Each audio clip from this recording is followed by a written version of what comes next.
কোজাগরী লক্ষ্মী পুজোর শুভেচ্ছা সকলকে। আজকে তো সবার বাড়িতেই মোটামুটি কিছু না কিছু স্পেশাল মেনু রান্না হয়েইছে।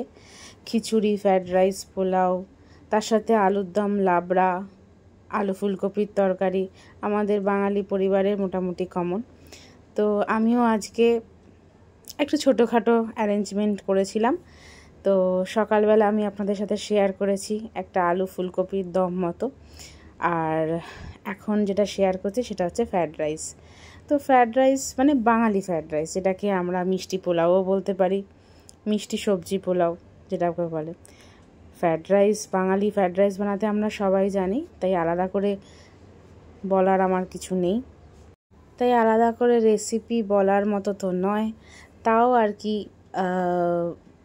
যাই দেখতে পাচ্ছেন ভিডিওতে, গাজর আর ক্যাপসিকাম বেশ ফাইন, একটু ছোট ছোট করেই গাজরটা একটু পাতলা পাতলা লম্বা করে, আর ক্যাপসিকামটা একটু ছোট ছোট চাঙ্ক মতো করে কেটে নিয়েছি। কারণ আমাদের বাড়িতে খুব একটা সবজি খাওয়া পছন্দ হয় না, ফ্রায়েড রাইসে শুধুমাত্র এই গাজর আর ক্যাপসিকামটুকুই পড়ে। তো মোটামুটি সেরকম আমাদের বাড়িতে যেরকম খেতে পছন্দ করে, যেরকম সবজির সাইজ হলে পছন্দ করে, সেই সাইজেরই আমি কেটে নিয়েছি।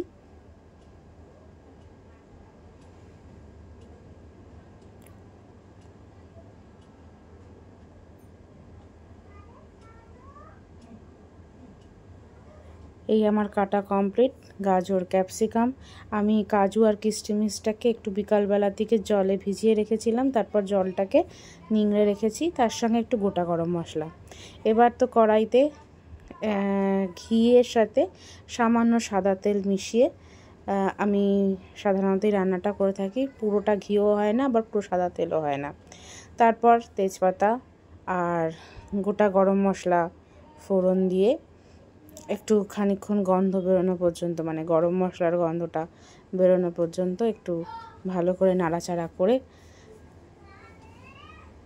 তারপরে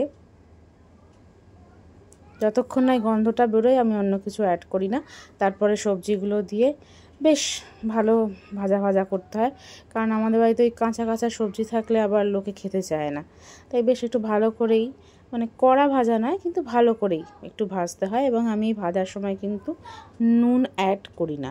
আমি যে নুন চিনি অ্যাড করা সেটা ওই ভাত যখন মেশাই এর সাথে, বা ভাতটা যখন ভাজি তখনই অ্যাড করি। তো এই অবস্থায় যখন ভাজা ভাজা প্রায় হয়ে গেছে, তখন আমি ওই কাজু কিশমিশটা অ্যাড করে নিয়েছি। কারণ এর আগে কাজু কিশমিশ অ্যাড করে আমি দেখতাম যে পুড়ে যেত, তাই জন্য আমি এই স্টেজে কাজু কিশমিশটা অ্যাড করি। তো এবার কাজু কিশমিশটা এটার সঙ্গে নাড়িয়ে চাড়িয়ে একটু ভালো করে ভেজে নেব, 1-2 মিনিটের মতো, বেশি নয়। এবং তারপরে যা প্রসেস, ভাত আমি আগে থেকে করে রেখেছিলাম, ঝরঝরে ভাত।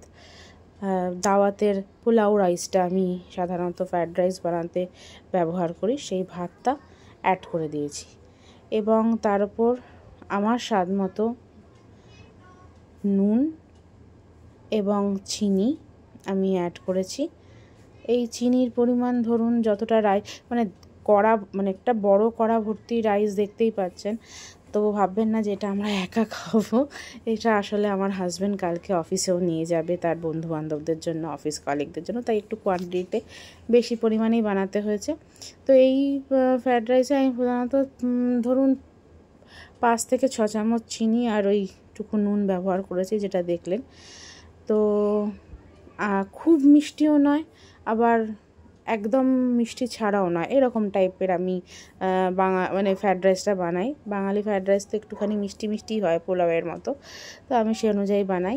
এবং তারপর গ্যাস অন করেই আমি ওই ভাজা সবজিগুলোর সাথে ভালো করে মিশে নেয়। কারণ আমি অনেককে দেখেছি সবজি ভেজে নিয়ে তারপর ভাতের সঙ্গে আলাদাভাবে জাস্ট মিক্স করে নেয়, আমি সেরকম করি না।